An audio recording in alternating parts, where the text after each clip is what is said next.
let's get started. So we are in week 5 of poetry of Journey Through the Old Testament. So we've taken multiple weeks now, walking through, talking about. We spent 1 week on Genesis. I say week 5. We 1 week on Genesis. We spent a week on the remainder of the Pentateuch, the Torah, right? Exodus, Leviticus, Numbers, Deuteronomy.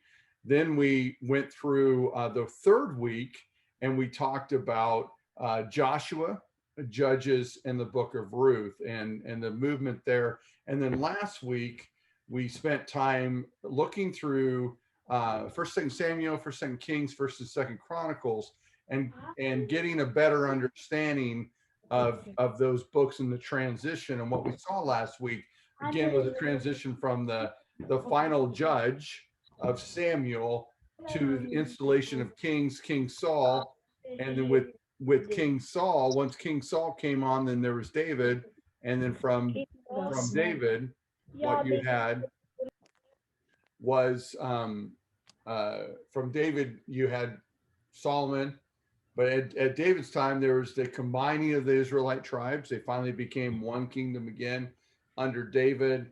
Under Solomon, Solomon's son comes in, destroys the whole thing, and then by the end of 2nd Chronicles, the nation, the northern tribe, if you remember from last week, has now disappeared. They're considered the lost tribes of Israel, if we remember that from last week.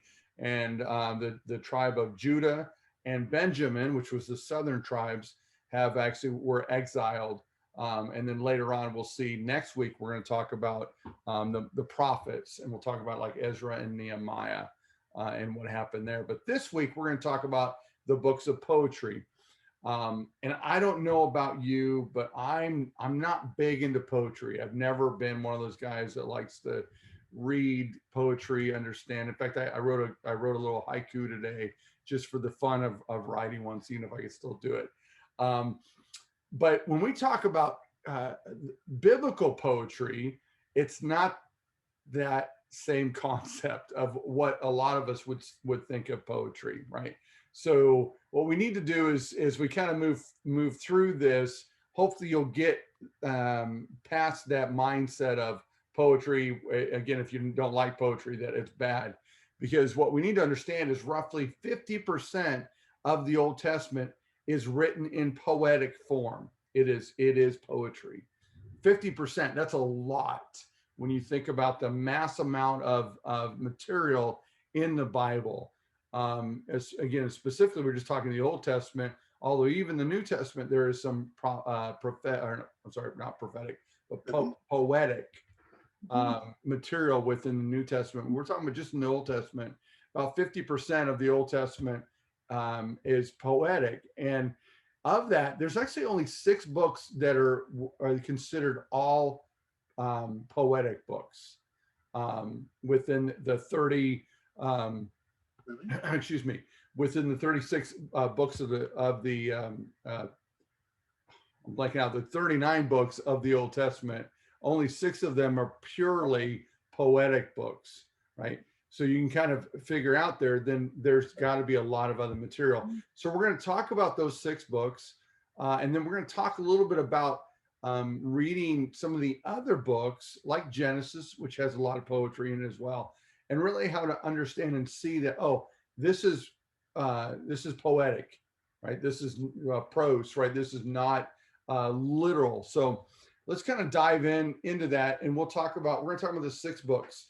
So the 6 books: Job, Psalms, Proverbs, Lamentations, Ecclesiastes, and then the Song of Solomon. Okay. Now, if you went into the order of the Old Testament right now, how how we as Americans, English speaking individuals, have the order of the Old Testament, you'll notice that Job, Psalms, Proverbs, Ecclesiastes, and Song of Solomon are in order. Lamentation actually comes later, and I'll tell you why it comes a little bit later within the framework. But these really 5 of the 6 are sandwiched in one area. So we kind of finish with the Kings, right? The 2nd Chronicles, and we dive right into the book of Job. Okay. Book of Job. Actually, my wife's least favorite book in the Bible, and it's one of my favorite books in the Bible. Of course, I have a lot of favorite books in the Bible. I don't know about you guys, but there's just a lot of a lot of books I read. I love them a lot. The book of Job is a very, very interesting book, because we forget sometimes that it's poetic. Okay, and so we're gonna dive into what that means in a moment, because what I don't want you hearing me say is that it's not real. Okay, because a lot of the Old Testament, again, 50% is written in a poetic license or with poetic utterance. Does not mean by default that it's not a real story. Okay, they like to use a lot of symbolism, simile, hyperboles. They like to use a lot of poetic license as they walk through. So the book of Job, if we could wrap the book of Job up in one quick sentence, or in this case, really, it's a question. And the question is, why do good men suffer? If you know the book of Job, it starts out in the prologue, and it talks about the righteousness of Job. There's God, there's the Satan that is up there, and God says, "Have you viewed my servant, or have you viewed Job? He is a righteous man." And the Satan begins to talk to him and say, "Well, it's because he is so blessed. That's why he's righteous." See, what the accuser does, Satan in this point, and you'll figure out why I keep saying that in a second. What he's doing is he is actually flipping the question around, because you and I a lot of times will say things like, why do good things happen to bad people? Or I'm sorry, yeah, and why do bad things happen to good people, right? And what the accuser is saying at this moment to God is saying, he wouldn't be good if bad things happened to him. He's only good because good things are happening to him. So the minute you take away the goodness in his life, he will curse you. The minute you stop blessing him, he will no longer be yours. And think about it this way. Think about all the stories we've read so far. And what we recognize is the people of Israel, the more blessed they are, the truth is, the more blessed they get, the farther they end up falling away from God.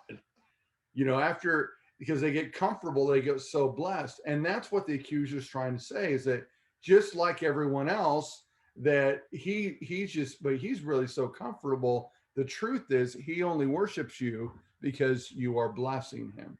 Okay. So what do we know about Job? We know Job was a historical man. Now, there is a lot of debate on this, on whether Job was really alive. Was there a man named Job? Okay. He was believed to live around the time of Abraham, Isaac, and Jacob, or Jacob, in those years, for several reasons. One, because of the length of his life, 110 years, I think it was, right? And so that kind of parallels to the lifespan of those days. Also with wealth, how wealth was done with livestock and other things, again, match really similar to that lifestyle, or that time frame as well.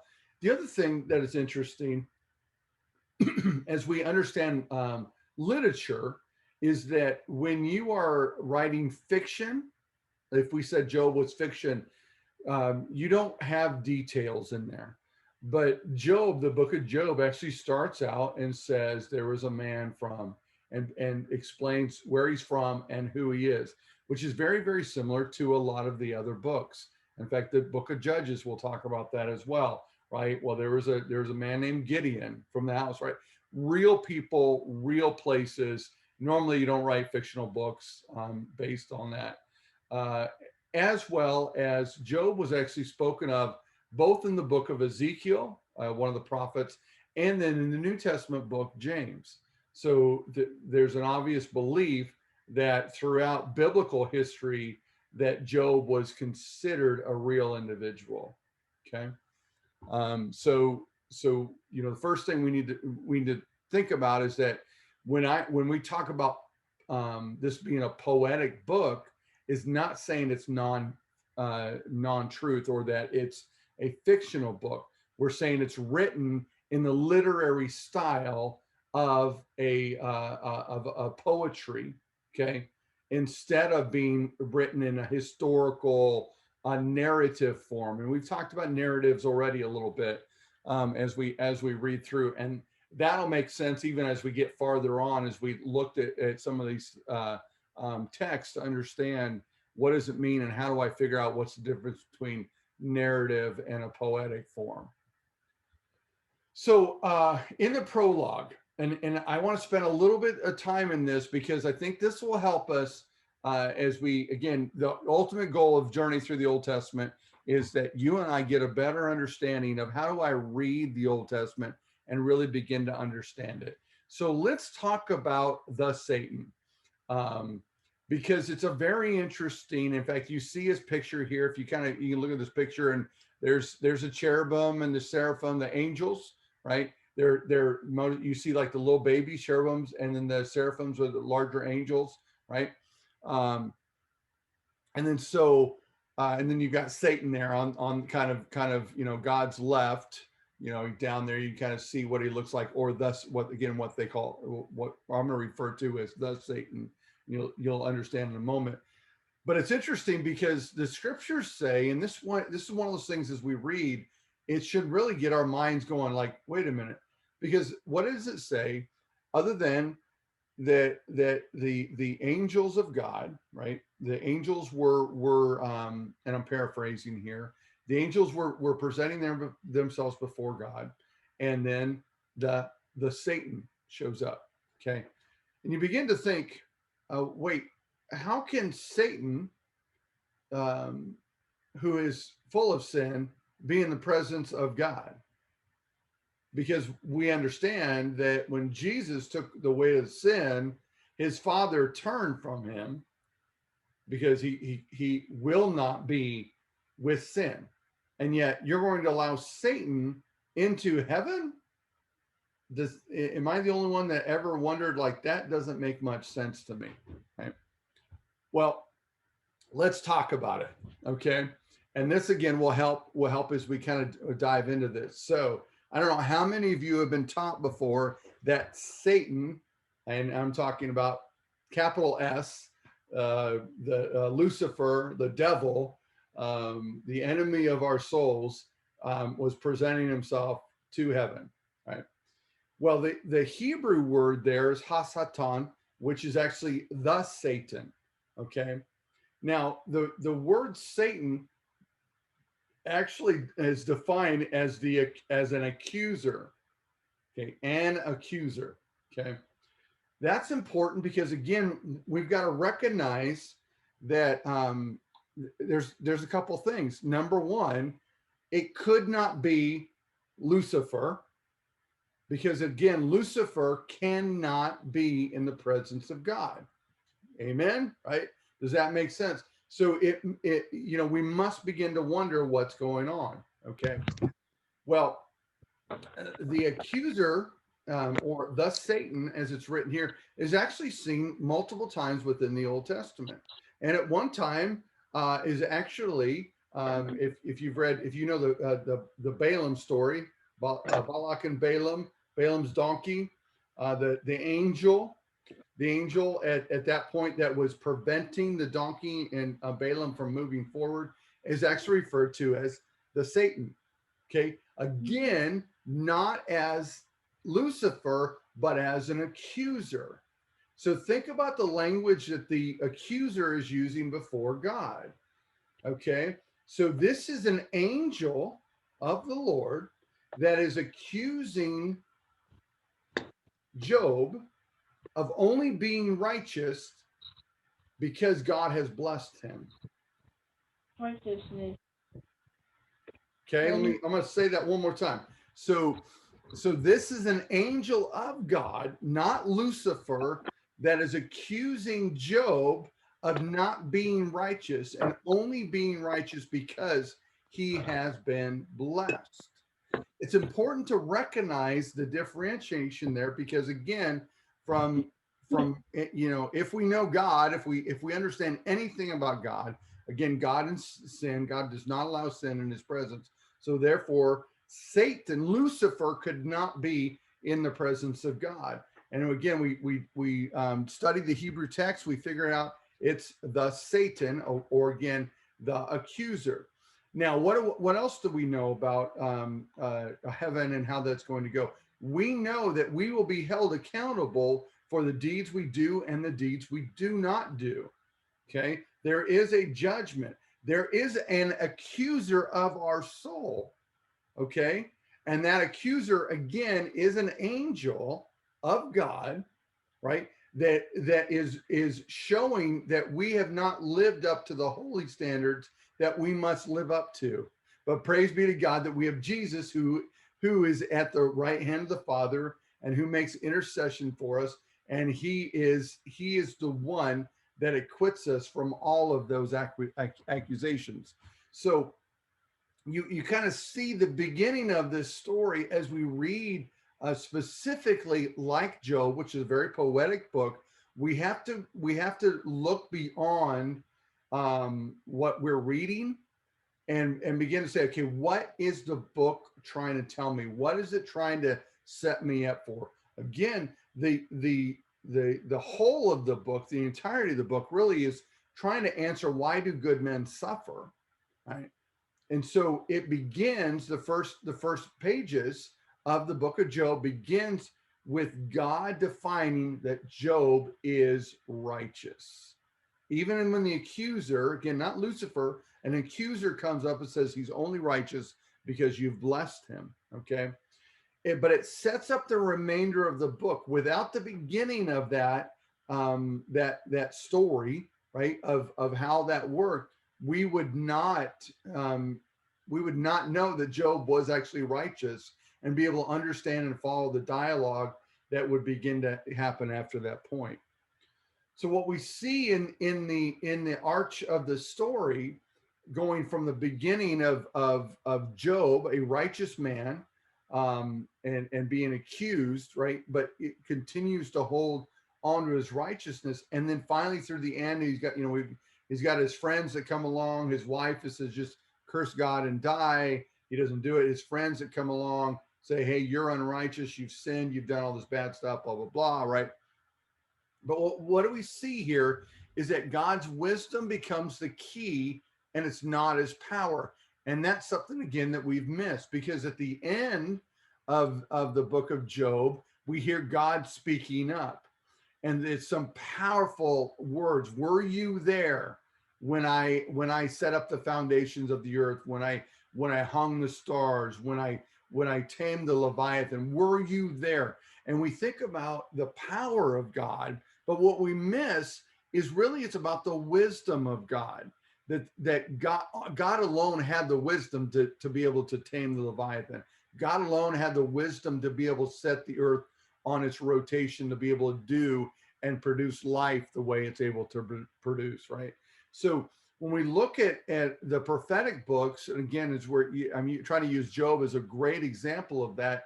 We must be very careful that as we read, we don't read into it as a narrative, but rather we're looking for and I hate to say the moral of the story, but we're looking for the moral of the story.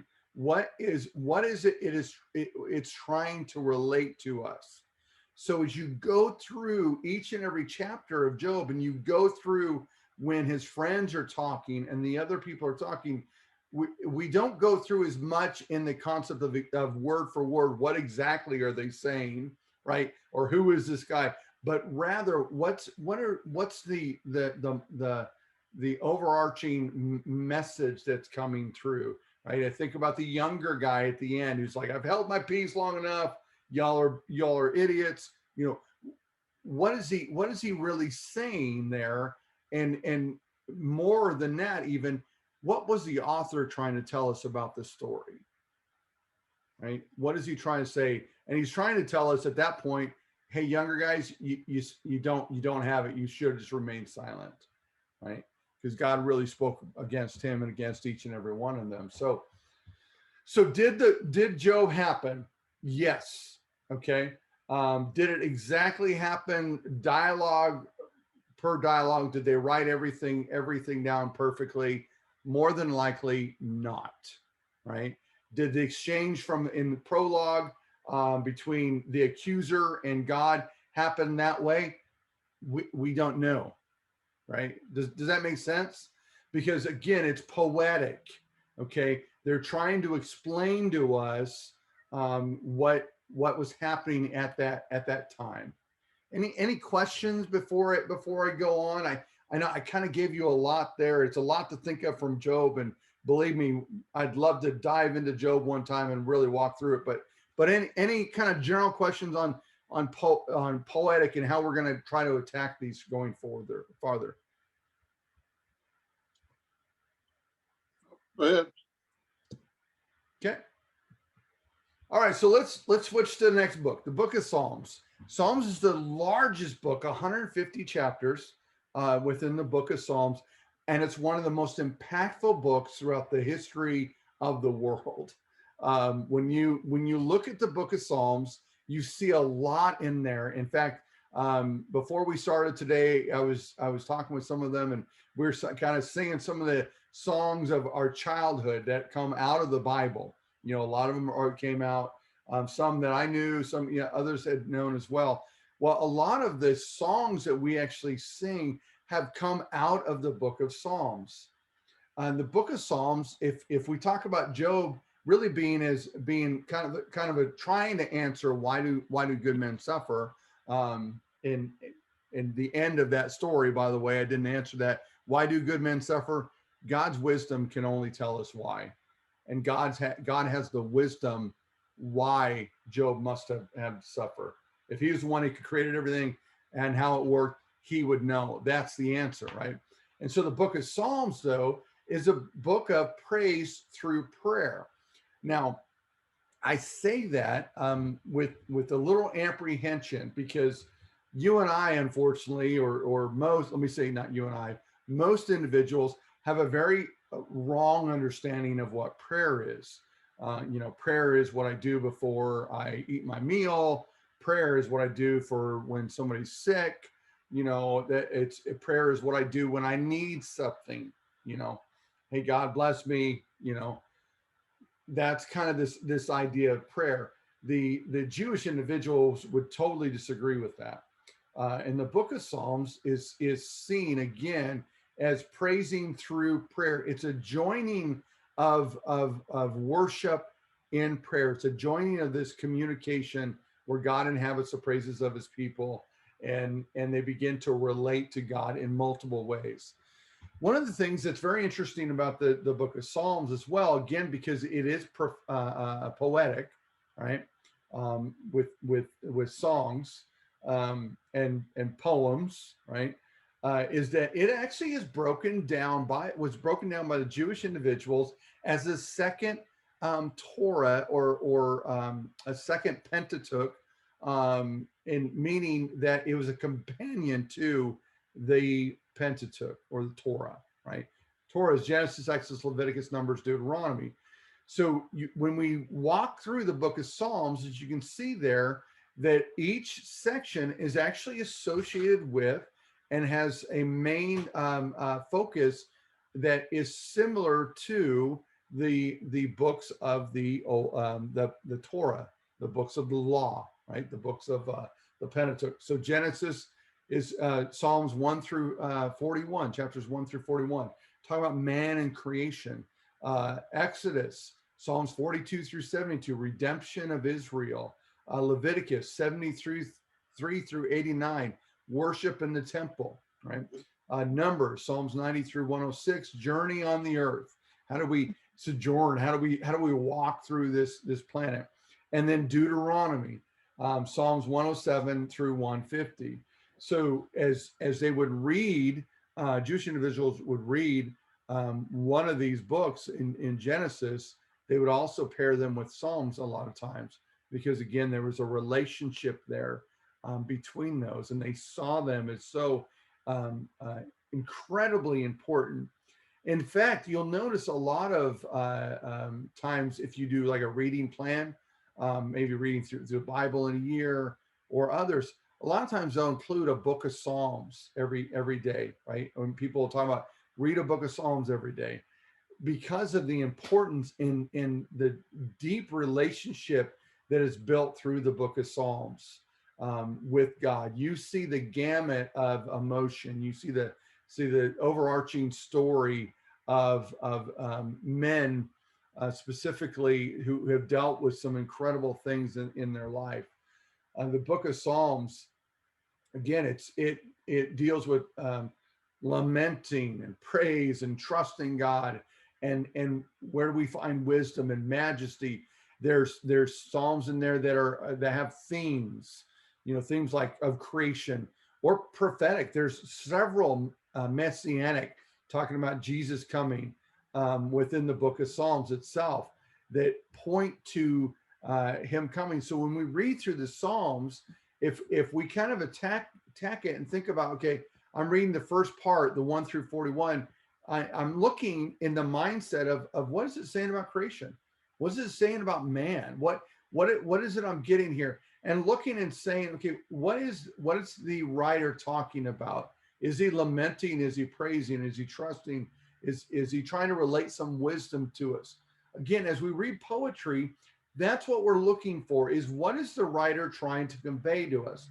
They're not just conveying a story, but they're conveying a heart. In fact, my favorite psalm, Psalms 18, is taken right out of David's experience. David is on the run from Saul. Saul is trying to kill him. David's in a cave. And in Psalms 18, we find that David starts out, the cords of death entangled me. They've wrapped around me. Basically, I'm toast. And then as he goes on, he begins to describe that he prays to God and that God answers him. He rends the heavens and he comes down, he routs his enemy, right? And then he's able to do, and he does all this because God loves me. God loves me so much. I am precious to him, right? I'm blameless in his sight. That's Psalms 18. Now, again, he's taken a real life story, but instead of just telling us the narration of the story, which would have been, well, what really happened is I cut a little bit of piece of the king's cloth, and then when he left, I went out there and I showed it to him, and then he ran away. But David put it in a poetic form and said, this is what I saw when God moved. That's Psalms 18. And that's so many of the Psalms as we read through them, we're looking, and a lot of times, or I say a lot of times, some of the times, specifically in the book of Psalms, when you read, it will give you a little bit of information before. It might say a Psalm of David. Sometimes it'll reference even the story, like in Psalms 18. We'll talk about that, what had happened at that point, right? So it gives us a little bit of information in there. Again, they're poetic. So we're reading them and we're going, what is the author trying to convey to me? What emotion, what thought are they trying to convey? What truth are they trying to convey through this? Because, again, it may have truth in it or be a true story. David in the cave, very true story. We read about that actually in Second Samuel as well, almost a verbatim of that as he sings about it. But so there's some truth there. But again, what am I supposed to be getting out of this? What is the writer, the author of this psalm trying to convey to me? And again, that's how we attack all the poetic books as we walk through them. What is the writer trying to convey to me? What's the overarching point in this? Where the book of Job, it's one overarching story, again, right? A poem, that we're reading through and trying to understand. Where the book of Psalms, even though it's broken into 5 books, it's still, each book is really its own book. So meaning chapter, I should say, is its own book, right? So chapter 1 is chapter 1. Chapter 18 is chapter 18. You don't have to read 19. You don't have to read 17 to understand 18. 18 is standalone by itself. Does that make sense? Any questions on Psalms before we move on to Proverbs?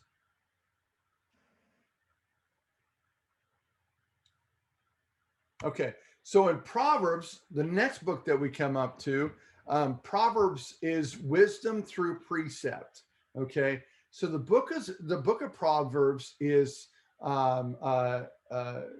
majority of it was written, believed by Solomon, and then later on, some of the other ones that were later editions are believed to have been written by Solomon, but they were pulled together by individuals later on in life. In 1 Kings chapter 4 verse 32, there's actually an interesting little snippet about how great and how wise Solomon was. And one of the things it says is that Solomon wrote 3,000 proverbs and 1,005 songs, right?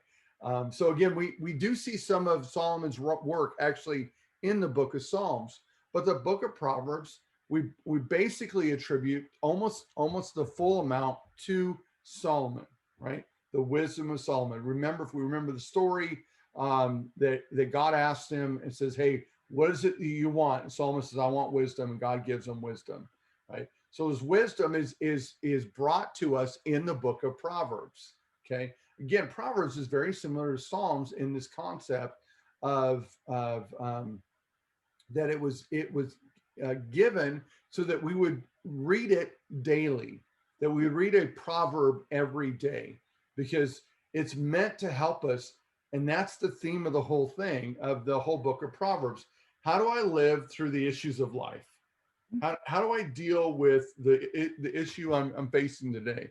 And it's interesting. Here we are, 2021, and we're talking about 900, 970 BC, somewhere in there, and maybe the 700 BC.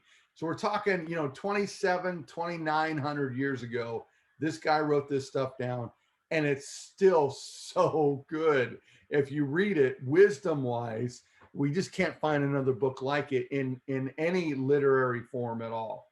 And so I put it down an example there. I think this comes out of Proverbs 25 and part of 26, and where Solomon begins to write about relationships.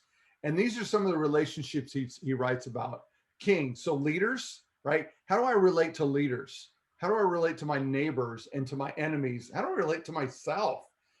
Fools or sluggards or gossips, So he's going through and saying, this is how we need to deal with the individuals that you and I are going to come in contact with. And if you've ever had a chance to really look through the Proverbs, or even look at an outline through the Proverbs, you'll find it's just incredibly thick of just, how do I deal with this issue? I'm having a problem with this. Okay, I can go to the Proverbs, and I guarantee I'll find something that'll tell me, that'll give me a piece of wisdom from the book of Proverbs. So when we read the Proverbs, what's interesting is where the Psalms are almost all in what you and I would call like a song form, meaning that we can kind of see, even though sometimes they're narrative, there's a praise there. Although it does flip at one point, I think it's Psalms 119, and it begins to start, each section starts with the part of the Jewish alphabet, right? But it has a kind of this centralized theme of praise and adoration of God. Even in the lamenting at the end, it always gets to the point where we're praising God, right? The book of Proverbs is not that way. It starts out at the beginning and it says, hey, listen, my son. It's as if Solomon is writing to his son, Rehoboam, and saying, listen up, guys, right? This is the wisdom that you need to know. And he begins to write in that form. And he gets to the point where he begins to talk about themes. Say, hey, Don't wisdom's like a woman. He begins to explain wisdom as a woman and what it's like and how you should chase after it. And you try to really understand it and value it. Just like women value women, right? And then you have Psalms 31, or I'm sorry, Proverbs 31, the Proverbs 31 woman. This is what she's like, you know. Um, we have all that, but then there's at one point I didn't write the chapter down. I wish I would have. Can't remember where this happens, but there becomes a section of Proverbs that gets very, very confusing for a lot of people because again they're trying to read it um, as it's written, more narrative than poetic. Okay, and this is what I mean by that. If I'm just going to read this first, these verses 2, 3, and 4. Treasures gained by wickedness do not profit, but righteousness delivers from death. The Lord does not let the righteous go hungry, but it thwarts the craving of the wicked. A slack hand causes poverty, but the hand of the diligent makes rich. You'll notice they really don't relate to each other, right? They're thoughts, and one of the things that we've got to recognize is that when the Bible was written, it didn't have chapter numbers and it didn't have verse numbers. Okay. And so when they compiled a lot of this stuff, again, what they're doing is they're compiling thoughts and they just put them into a section. Now, each one of those verses, deep with understanding, deep with wisdom. But again, like the Psalms, I can read Psalms chapter 18 without reading anything else. I can read Proverbs chapter 25, 2, and I get just that. I don't need verse 3 and I don't need verse 1 to help me understand verse 2 because it's a thought all its own. It's as if you want to think about it, and this goes on for a while, it's as if Solomon is just starting to jot down some ideas, some thoughts, some things. Or if, you'd almost even, for those of you in social media right now, think of it like these are tweetable things. Like one day he hashtag treasures, and treasures gained by wickedness. And then the next day he's like hashtag hungry, and he wrote this. And somebody came along, found his Twitter page and like, oh, I'm going to compile all these and put them in one book. Right. I hope that kind of helps because again, as you read this, you can get really caught up and you're just reading and you're missing the wisdom within the verse itself. It's as if you should really only read one of the verses and think, okay, what is he really trying to say? That the Lord does not let the righteous go hungry, but he thwarts the craving of the wicked. What is he really? And I'm going to ponder that for a while. And once I've wrapped my head around that statement, then I'm going to go to the next statement. Okay. So in the book of Proverbs, again, it changes. So you've got to recognize as you're reading the Proverbs, what kind of literary style, is the writer using at this moment? What is he trying to say? What is he trying to do? And again, am I caught up in an overarching narrative story that is poetic? Is he trying to tell me one centralized theme within these verses? Or am I at a moment like this moment where it's just every line is a different theme? Every line is a different moment that I'm trying to understand and process. Any questions on Proverbs before we go on? Ecclesiastes. This is one that a lot of people have not actually ever read. A lot of people I know have never read Ecclesiastes, and there's some good reason for it. Famous song, turn, turn, turn. There's a season, turn, turn, turn, right? That's in this book, Ecclesiastes chapter 3. The Hebrew word for Ecclesiastes actually is the preacher. Okay. So what he's doing, and this is written by Solomon, by the way. So again, wisest man on the face of the planet is writing this. And what he's trying to tell us is, I need to teach you some things, right? That this is how it's going to work, right? And so when we look at the theme, there's actually three major themes within the book of Ecclesiastes. And so as we're reading Ecclesiastes, again, we're not reading a narration, we're not reading a story. We're actually reading Solomon's pursuit of wisdom, his pursuit of understanding. So his first theme that he wants to point out as a preacher, what he's trying to do, think of it almost like a long sermon. He's trying to point out to us that life without God has no meaning. If you've read any Ecclesiastes before, that's what he'll keep saying. Well, in fact, you can even see in the picture, verse 2, meaningless, meaningless, says the teacher. It's all meaningless. I've done this, I've done that. It's all meaningless, right? So life without God has no meaning. Much of life, he goes on, is the second theme. Much of life can't be understood. And can I get a witness on that one? Right? There's just things that we deal with. There's things that go on, and we're just like, what in the world is going on? And then the last theme, which again, we've got to recognize who the writer is. It's Solomon. He's actually put in a realistic view of life, where the book of Proverbs kind of painted a lot of optimism. Think about it. The Lord doesn't let the righteous go hungry, but he thwarts the plans of the wicked. Well, in Ecclesiastes, he says, why is it I see the wicked flourishing? And you and I could say the same thing. Sometimes we're looking at going, why is that guy still living? What is going on? Right. And so he paints this realistic view that it's really a counterpart to the book of Proverbs. Not that Proverbs is wrong, it's correct in every form, but Ecclesiastes gives us more of that realistic, raw view. And that's why so many of us don't like to read the book of Ecclesiastes, because it's a little too real. It's a little too true to life. So Ecclesiastes from the preacher is basically saying it's a search for purpose. What is our purpose? What is it that we're dealing with?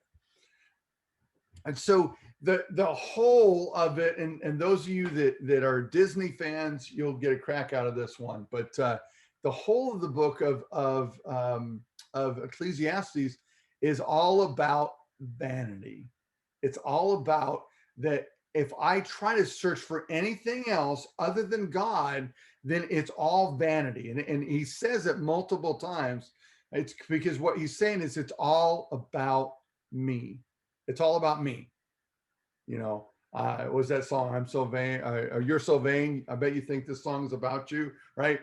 That he recognizes that unless he focuses on God, unless he recognizes it's in God's hand, that everything that's going on is about God, then his life has been not only in vain, but it's been full of vanity. It's all about me. By the way, this is from Beauty and the Beast, if anybody's wondering, right? Gaston, right? So when we look at the book of Ecclesiastes, we attack it in that mindset, going, okay, here are the three themes of the book of Ecclesiastes. This is how I need to read it. And again, what is Solomon trying to tell me? And he's trying to tell me, basically, guys, I've tried everything else, and it's about God. I mean, that's just the end. That's the end of the story. So then we go to the Song of Solomon, or better named actually Song of Psalms, or Song of Songs, right? I don't know if you've heard any of those terms before. A lot of people know it as Song of Solomon, Song of Songs, which means it's the greatest song of all songs. It's the greatest song. And it's really about a royal wedding. Solomon at this point was believed to have about 60 queens and 80 concubines at this moment. Okay, the moment of his wedding to the Shulamite woman. Now understand that he ends up having thousands afterwards, right? But at this point in his life, he decided he needed one more queen to be added, right? And so we find the Song of Solomon, or the Song of Songs. And there is a major debate out there on, is this allegory? Is this literal? Allegory meaning, is it just an old-fashioned love song? And so, for those of us that were alive in the 80s, maybe even the 70s, I guess. I just remember my mom loved this song. It's an old-fashioned love song, right? Is it just an old-fashioned love song, or was this a real relationship? Well, again, it was a real relationship. We know about Solomon. We know about the Shulamite woman, and so we know that this was a real relationship. So we know at least that the Song of Songs, or the Song of Solomon, was a real life thing, right? A real life love story, right? It really did happen. Many writers, theologians, believe it was the only pure relationship he had, meaning out of all the women that he loved, that or was married to, all his concubines, that this Shulamite woman was the only one that he truly loved. Every other woman was about joining with other people groups, right? Fortifying his position as king. If you kind of understand how all that worked, right? So a lot of things were joining because of that relationship, but this one relationship actually mattered to him. And so this is his story of that one relationship that mattered. But I'm of the opinion it's actually both. It's both literal as well as an allegory. I believe, and so many others believe, that it's an allegory of our relationship with God.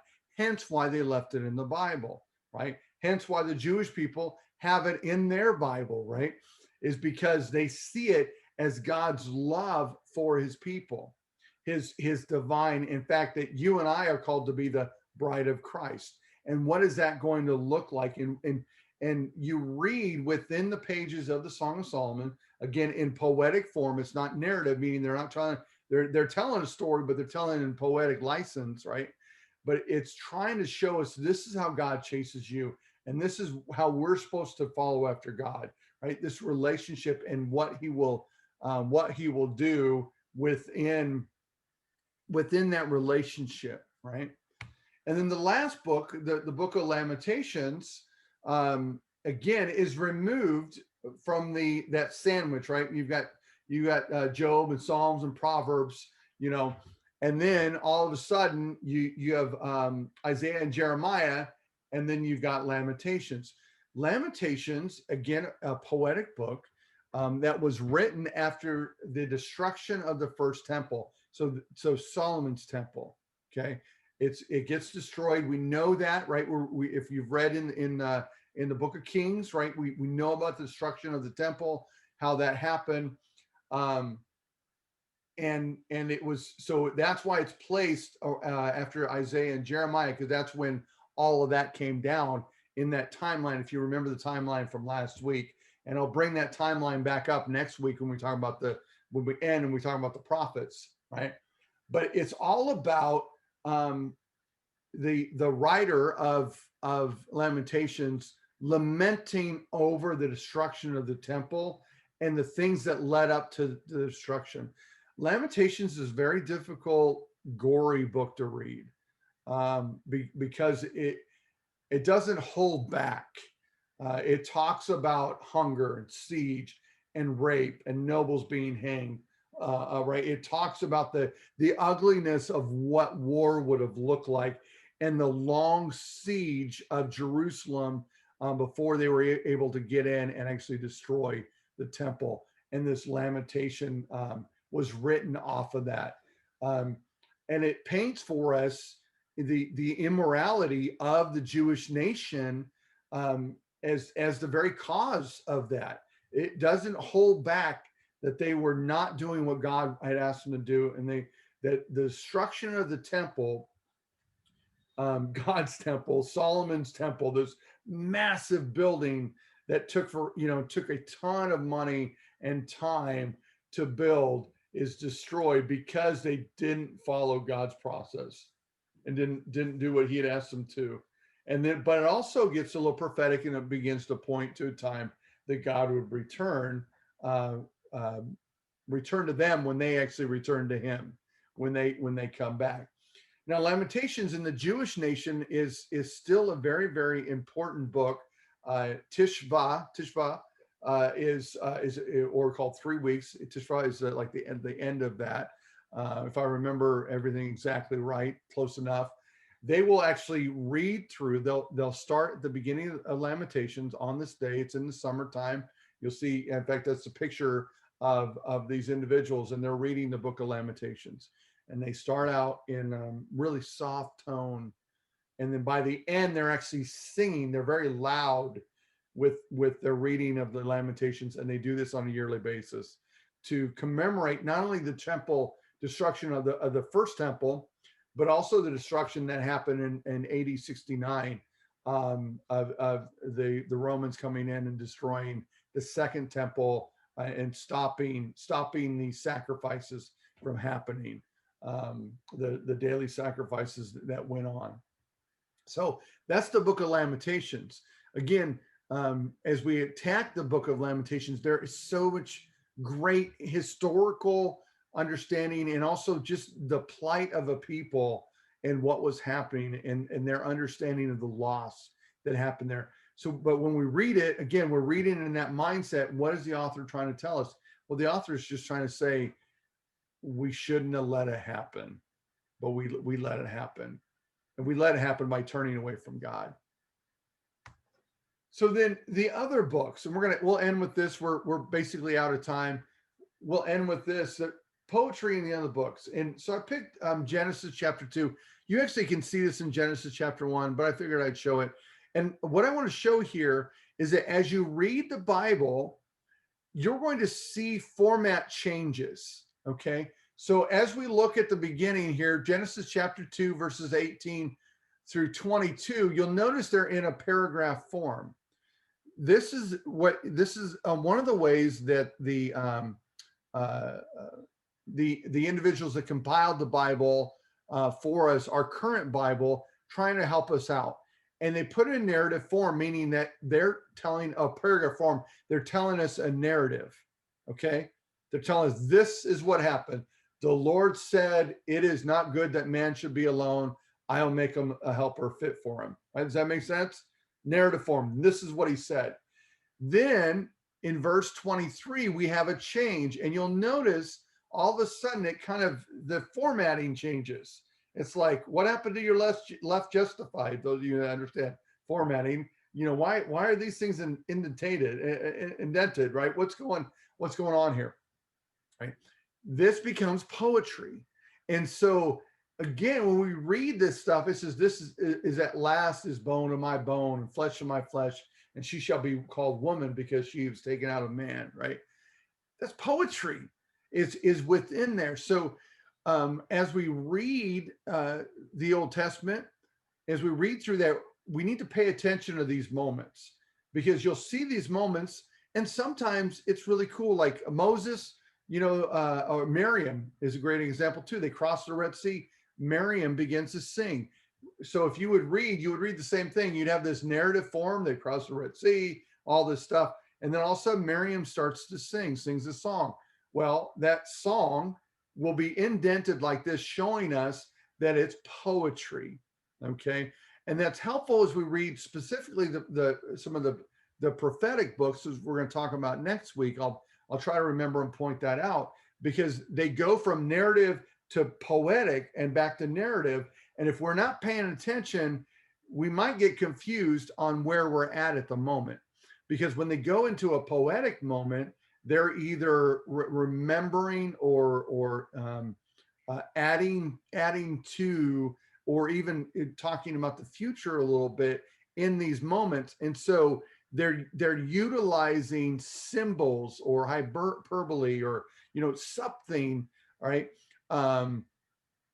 They're using something to explain, and if we're trying to read it literally, we might get a little lost at the moment. Revelation's a great story for that, right? Because a lot of Revelation's poetic. The dragon. For those of you the dragon fans, I'm sorry, we're not going to see a dragon. It's not a little dragon with 7 horns and 7 horns off the 7 horns, right? It's not literal, it's poetic, right? So as we read the Old Testament and even the New Testament, we watch for those, and we're kind of thankful for those individuals that kind of went through and compartmentalized those or reformatted them for us. So as we read the book, we can go, oh, I understand. This is poetry now. I need to read it a little differently than I've just read the narrative piece. So any questions? Any questions on that? Everyone's been really silent. So I'm hoping I didn't go too fast or go over anyone's head. Well, Pastor, you have said a lot, and it's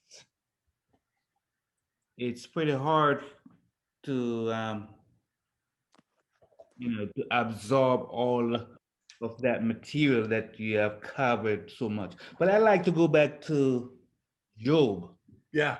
the prologue that you talked about. Okay,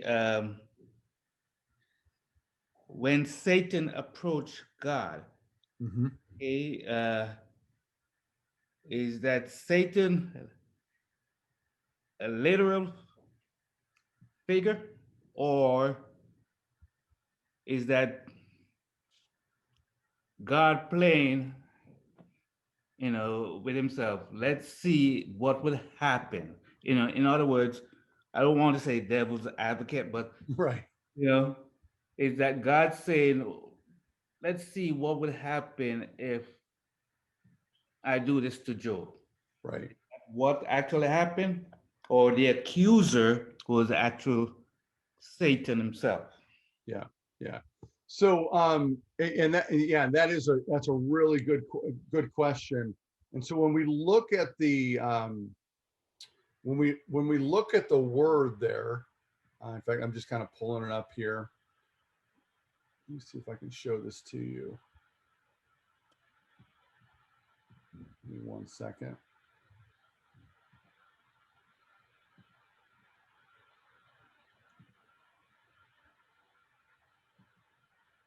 Okay, can you see this? Yes. Right. So I don't know how many people understand like Strong's Concordance and how things. So every Hebrew, Greek word is assigned a number, right? And so the word Satan here, and this is coming is number 7854. Okay, and again we're talking Hebrew. We're not talking about actual English here. And what it'll do is it will help us understand the definition of the word Satan. Adversary, also the name of superhuman adversary of God, right? So it's saying it's either an adversary or, depending on the terminology it's used in, right? And so you can kind of see it breaks those down. But as we look, as we dive a little bit deeper into the literation of the word, what we begin to understand is it doesn't always mean a proper name, and a lot of times it's called the Satan. Okay, and in this case, that's what it actually is saying. It's where's the word here? Did I miss it? Or let me go back. Right here. Hassatan, right? That's it's literally meaning the Satan. Okay.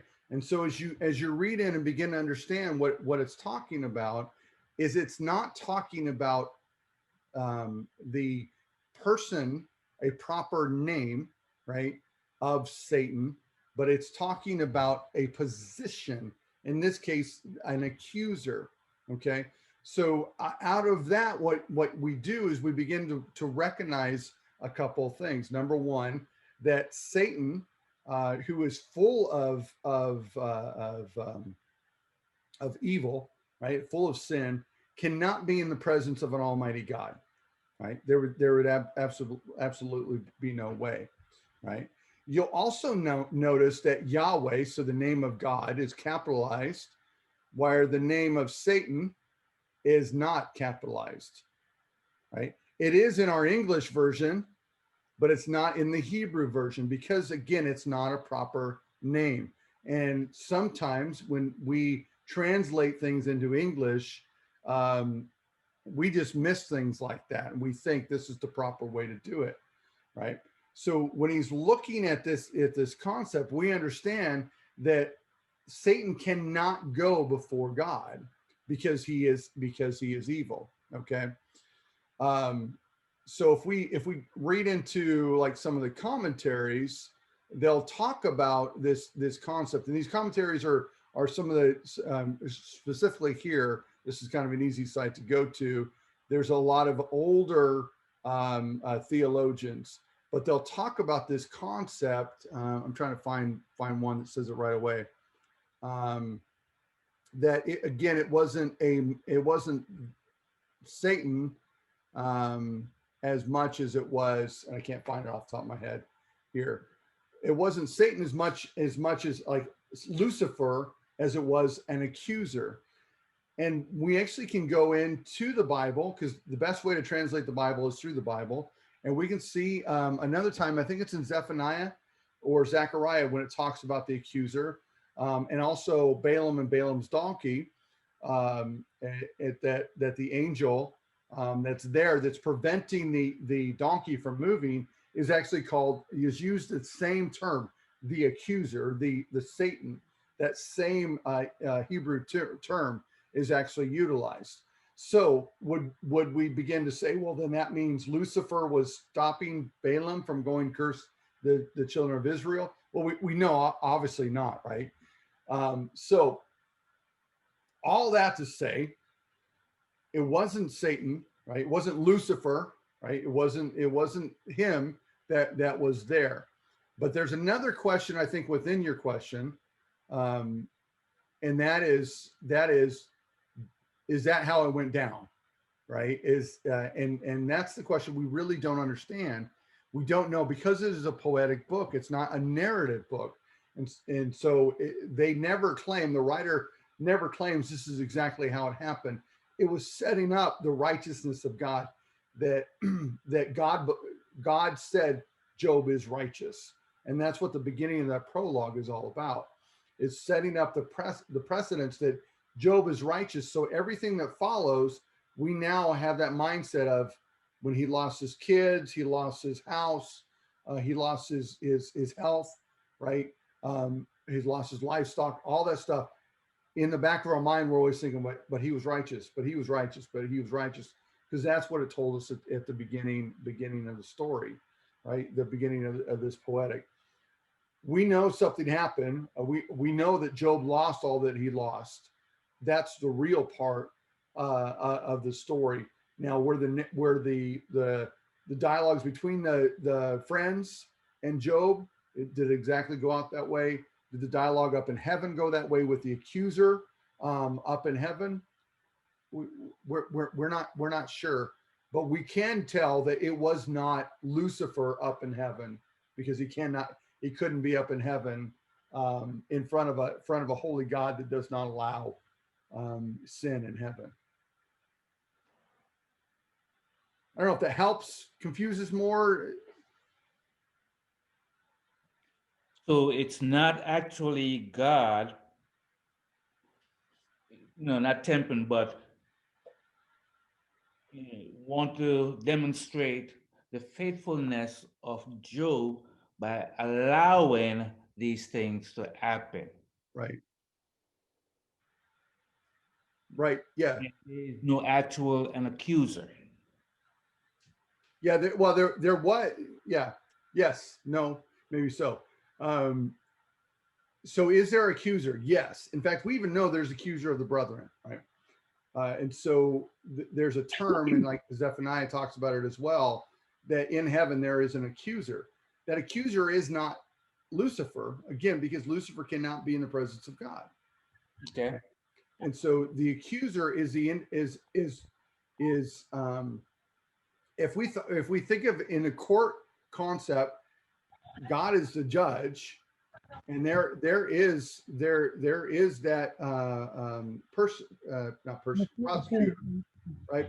There's a prosecutor, and then there's our advocate, Jesus Christ, right? So there, that prosecutor, that accuser, is saying, these are all the things James is guilty of. He's lied, he's cheated, he, you know, he's done this, he's done that. I saw him speeding the other day, right? There is an accuser up there, and that accuser is not the enemy, because the enemy can't be in the presence of God. In fact, if we even go into the Revelations, rapture, the whole thing, there, you know, he's defeated, you know, at some point, right? So he can't continue to be accusing. But if you kind of think of it, that prosecutor is not evil, you know. In today's language, the prosecutor is not evil. But their whole job is to prosecute, to say these are the facts that we have against this individual, right? Mm-hmm. And so this accuser in the Old Testament specifically is looked at as an angel of God that is actually bringing and saying you have done wrong. Hence, if we understand the Balaam story, it's a great example of that, because Balaam had done wrong by going. Now, if we kind of know the whole story, and we don't have time to talk about it, but God told Balaam he could go when the individuals of the Moabites came and got him. Well, he went on his own in the morning. He didn't wait. And so as he's on the donkey, as he's going, an angel of the Lord, the accuser, the Hassatan, which it talks about, right? The Satan, the accuser, right, is there and saying, I'm going to kill you. You have done wrong. You have sinned against God, right? So that prosecutor position right there. Again, so individual, an angel of God that takes that role as an accuser to say, these are the things that we have against this individual, right? Pastor John, it could be the angels that we have, because each person has an angel, right, Pastor?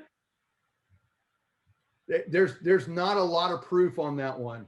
There's a lot of little things here and there, like guardian angel concept. Yeah. Actually, yeah, I've got a great book called Angels Among Us that go through the theological workbook and how we've kind of decided and created these concepts, because they sound really good. But yeah, there's not like an angel that's been assigned to each and every one of us in that term. I know it sounds really great, and nor will we, and this might disappoint some people, nor do we get to heaven and become angels, right? That's another great thing people like to talk about. There is no biblical basis for either one of those concepts. The guardian angel is probably the closest theological basis, but it's really wrapped in some non-contextual verbiage, right? And so, you know, again, when we do see the angels in the Old and New Testament talked about, we do see very similar when they're told their names, like Michael, the archangel, right? When we begin to hear some of the language, we do get to hear their names, but not very many, right?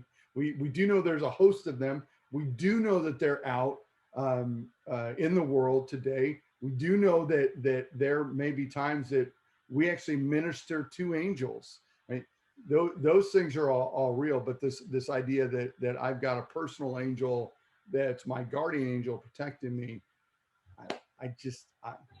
I've never seen it, and the theologians I've read and talked about, they've blown that idea pretty much out. Sounds great though. I kind of wish it, right? It would be pretty cool if I had my own little angel, you know, or big. I want a big angel, right? But yeah, so in the case of like Balaam, such a great example of that name, that Hassatan, that the accuser.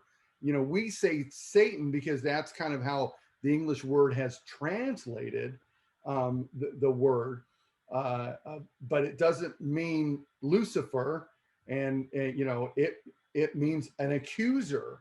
So, you know, in our terms, we could call the prosecutor Satan, you know, the Satan, because they're an accuser. That's their role, right? And so, like Balaam, again, Balaam's donkey, he was sent an accuser, or the term is the accuser. That again, that's what makes sometimes as we read the Old Testament, even the New Testament, it gets a little hard to read, because we begin to think and we see words and we're like, oh, I know what that word means, but the word doesn't really mean that. And I think I've shared before, like Sheol, a lot of people translated that to hell. That the majority of times it does not mean that. It actually means the grave. And you could read, if you read it in that context and read it as the grave, you're like, oh, okay, that makes sense, right? So good question, though. Does that help at all? Yes, I hope. Yes, I have a better understanding.